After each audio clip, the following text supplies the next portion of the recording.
Sur l'initiative du Conseil pour la défense environnementale par la légalité et la traçabilité CODELT, en partenariat avec les réseaux des organisations de la société civile pour l'économie verte en Afrique centrale, ROSVAC RDC, les membres de la Fédération des entreprises du Congo FEC se sont réunis pour échanger au cours d'un atelier sur l'analyse contextuelle pour l'optimisation de l'offre nationale de carbone et la mise en place d'un cadre d'appui au développement de l'industrie congolaise du carbone. Cérémonie déroulée à la salle de conférence de la FEC dans la commune de La Gombe avec l'appui des Olof Palm Center. C'était le 30 novembre et 1er décembre 2023. Reportage de Céline Boumba, Angelane Lagrasse. Cet atelier, dont l'initiative résulte d'une action concertée entre les acteurs non étatiques, avait pour objectif de favoriser une discussion publique sur la question du marché carbone et la meilleure façon de mettre en place un processus qualitatif en termes d'inclusion de parties prenantes, d'intégration sectorielle et de discussions concertées et harmonisées en matière de climat et de marché de carbone, conformément aux engagements internationaux en la matière. C'est un atelier que nous avions organisé pour lancer le débat, la réflexion autour de cette question du marché de carbone qui est en train de se mettre en place progressivement ici au niveau de la RDC. Jusque-là, c'est une question qui a été située au niveau du ministère de l'Environnement. Il n'y a pas eu suffisamment de débats, de discussions en termes d'implication des autres parties prenantes. Alors ce qui aurait dû être fait par le ministère de l'Environnement et qui n'a pas été fait, nous nous sommes donné de pouvoir le faire. L'idée c'est d'avoir toutes les parties prenantes clés qui interviennent ou qui sont intéressées par cette question de carbone. On a été avec les chefs traditionnels, on a été avec la FEC et on a été avec les organisations de la société civile dans leur diversité. Et nous avons débattu des questions clés du carbone, le cadre juridique, les questions de gouvernance, des questions techniques du carbone, des défis, des opportunités qui se présentent. Nous avons également mis en exergue des questions économiques et finalement les questions d'acceptabilité sociale des projets carbone. Donc voilà, et on est sorti aujourd'hui avec un communiqué final qui est le livrable phare de cet atelier. Il a un contenu, nous avons convenu de mettre en place un groupe de travail qui va élaborer le projet de la feuille de route qui va être validé lors d'une réunion comme celle-ci et aussi un groupe de travail qui va réfléchir sur, désormais sur les réflexions et les actions qui doivent être entreprises dans le cadre du marché de carbone.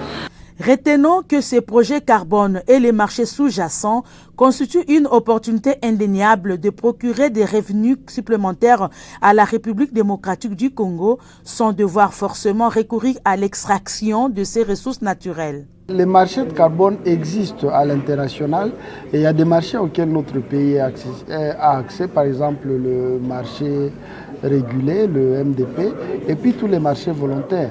On peut développer des projets en RDC et les emmener à tous ces marchés. Le problème reste au niveau de la RDC qui n'est pas encore suffisamment structurée pour accorder une sorte d'autorisation aux projets carbone qui sont développés ici. Parce qu'en fait, la première condition pour qu'un projet puisse être recevable au niveau d'un standard, au niveau d'un marché, c'est qu'il puisse porter la preuve d'une autorisation nationale du pays de mise en œuvre. Et c'est ce cadre-là qui traîne à être développé au Congo de manière que tous les porteurs de projets carbone au Congo puissent savoir quelle procédure suivre pour obtenir cette homologation nationale et apporter leur projet auprès des organismes internationaux qui vont commencer à les certifier, à les valider.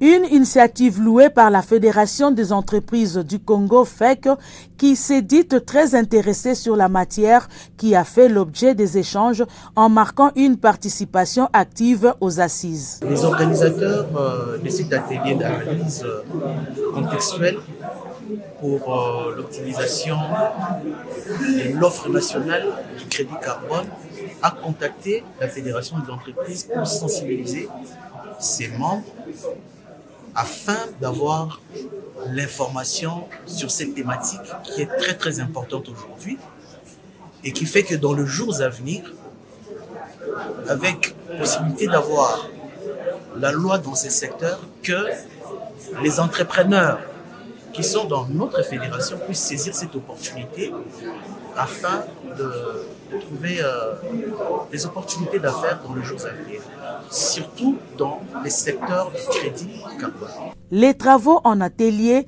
ont donné lieu à quelques recommandations. 4 groupes ont été constitués, alignés sur les 4 annexes identiques des termes de référence. Après présentation en plénière, les participants ont fait des recommandations suivantes. Assurer la coordination institutionnelle de l'intervention des instruments publics de financement de l'industrie carbone soit assurée par le Conseil national de l'environnement et du développement. La mise en place des programmes de subvention, augmenter les capitaux publics de fonds intervenant dans les secteurs carbone, assurer des fonds des garanties aux financeurs privés, aux financements, je crois, privés, aux financeurs privés, ok. Mettre en place un cadre légal permettant à la Banque centrale de faire certains prélèvements transactionnels, y compris l'intégration de la comptabilité économique et environnementale des écosystèmes nationaux.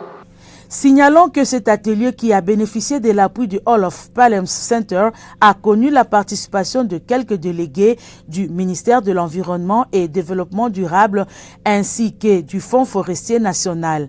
Il a été ouvert en ligne depuis Dubaï par F. Bazaïba, envoyé spécial du chef de l'État à la COP28 et en présentiel à Kinshasa. Parmi les recommandations formulées, il s'agit entre autres d'assurer la mise en place de programmes de subvention et d'augmenter les capitaux publics des fonds intervenant dans les secteurs de marché de carbone.